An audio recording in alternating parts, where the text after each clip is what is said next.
Is to, am to और are to का इस्तेमाल कब और कौन सी कंडीशन में किया जाता है।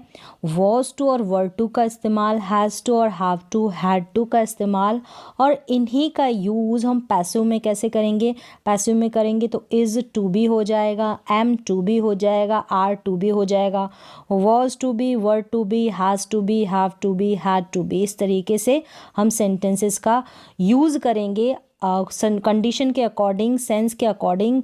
तो कौन से सिचुएशन में हम यूज़ करेंगे, तो चलिए देखते हैं। तो सबसे पहले यहाँ पर देखें इज़ एम आर टू का use, is to, am to और आर टू का यूज़। तो सब्जेक्ट के अकॉर्डिंग आप इज़ एम आर लगा लेंगे, और यहाँ पर दूसरी तरफ हैज़ टू और हैव टू का यूज़, हैज़ के बगल में टू लग जाएगा और हैव के बगल में टू लग जाएगा। तो ये जो यूज़ है ये भी प्रेजेंट टेंस में होगा, हैज़ टू और हैव टू का यूज़ भी प्रेजेंट टेंस में होगा।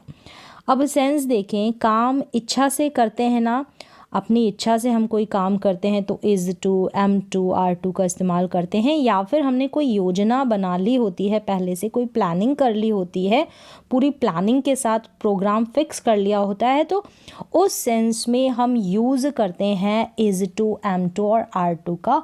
लेकिन दूसरी तरफ कोई काम ऐसे भी होते हैं जो हमको मजबूरी के साथ करने पड़ते हैं, या फिर हो सकता है कि वो ज़रूरी है, ठीक है, उस सेंस में करने पड़ते हैं, या फिर आपकी मजबूरी, आप करना नहीं चाहते फिर भी करना ज़रूरी है और मजबूरी भी है। इस सेंस में हम हैज़ टू और हैव टू का यूज़ करते हैं, और इच्छा के अनुसार पूरी योजना के साथ, प्लानिंग के साथ हम यूज़ करते हैं is to, am to, are to का। और दोनों का ही प्रेजेंट में यूज़ होगा, सिंपल प्रेजेंट टेंस में, प्रेजेंट टेंस में। अब देखिए हिंदी में किस तरीके से पहचानेंगे।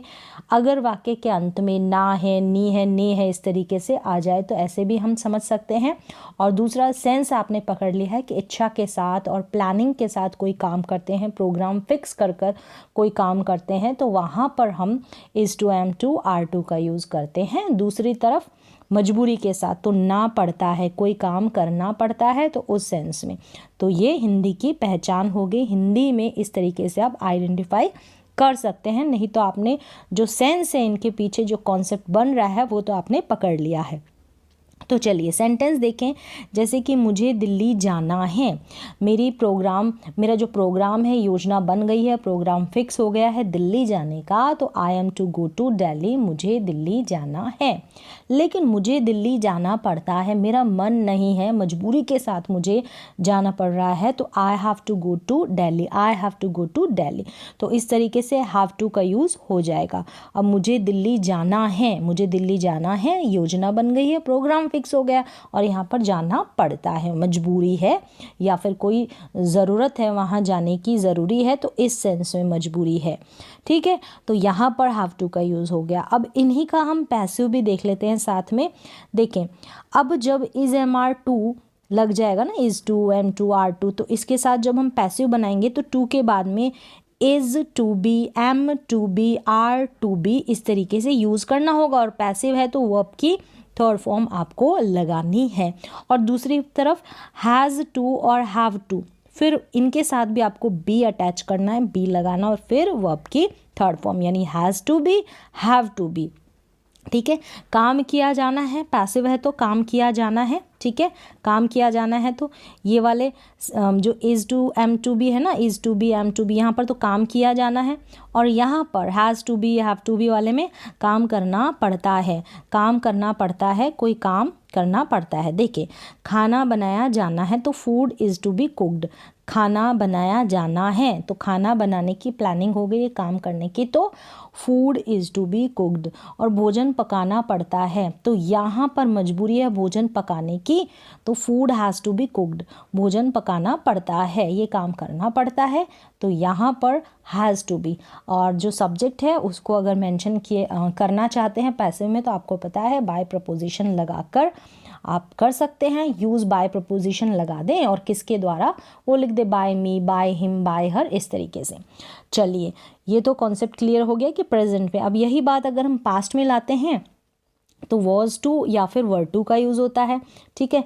और यहाँ पर सेंस निकलेगा ना था, पास्ट में यूज़ होगा। हैड टू का यूज़ होगा ना पढ़ा या ना पढ़ा था।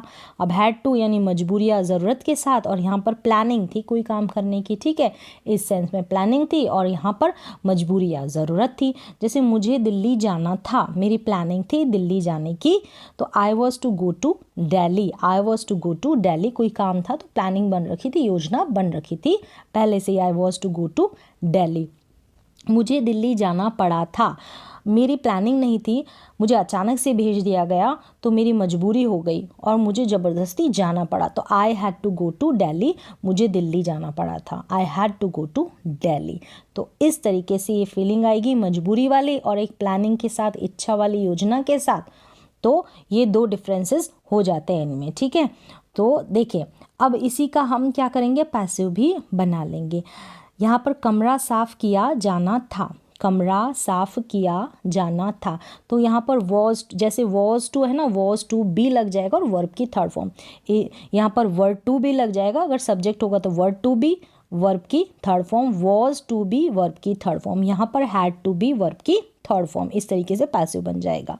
अब मुझे दिल्ली जाना था, यहाँ पर तो ये था, अब यहाँ पर देखिए कमरा साफ किया जाना था, मतलब कोई काम किया जाना था, और यहाँ पर देखिए काम किया जाना था और यहाँ पर कमरा साफ करना पड़ा था, ठीक है, कमरा साफ करना पड़ा था, ये काम करना पड़ा, तो the room had to be cleaned, यहाँ पर the room had to be cleaned, ठीक है, the room was to be cleaned, the room was to be clean. तो यहाँ पर जो है ये काम करने की प्लानिंग थी, ठीक है, काम किए जाने की प्लानिंग थी और यहाँ पर मजबूरी थी, कमरा साफ करना पड़ा, यहाँ पर पूरी तरीके से मजबूरी झलक रही है। तो इस तरीके से आप बना लेंगे सेंटेंसेस को, is to be, am to be, are to be में, पैसिव में has to be, have to be, और यहाँ पर भी पैसिव में बना लेंगे, मजबूरी के साथ है, इच्छा के साथ है। तो उम्मीद है कि ये पूरा कॉन्सेप्ट आपको समझ में आ गया होगा कि इज़ टू का इस्तेमाल और इज़ टू बी का इस्तेमाल किस तरीके से किया जाता है, एम टू का इस्तेमाल, एम टू बी का, और इसी तरीके से इन सभी का इस्तेमाल एक्टिव में कैसे करेंगे और पैसिव में कैसे करेंगे। कोई काम हम इच्छा के साथ करते हैं, ठीक है, कोई काम हम प्लानिंग के साथ करते हैं, योजना के साथ करते हैं, तो वहाँ पर is to be, am to be, ये वाला जो है फॉर्मेशन आ जाएगा। और दूसरी तरफ हम क्या करते हैं, मजबूरी के साथ, ठीक है, मजबूरी के साथ या ज़रूरत पड़ जाती है अचानक से, वहाँ पर हम हैज़ टू, हैव टू, ये वाला जो फॉर्मेशन है उसका और पैसिव में बनाएंगे तो has to be, have to be, verb की थर्ड फॉर्म लग जाएगी, जो अभी आपने सीख ही लिया। तो उम्मीद है कि आपको समझ में आया होगा, कोशिश की है बहुत ही सिंपल तरीके से समझाने की। तो आज की क्लास में, आज की वीडियो लेक्चर में बस इतना ही, मिलते हैं नेक्स्ट क्लास में।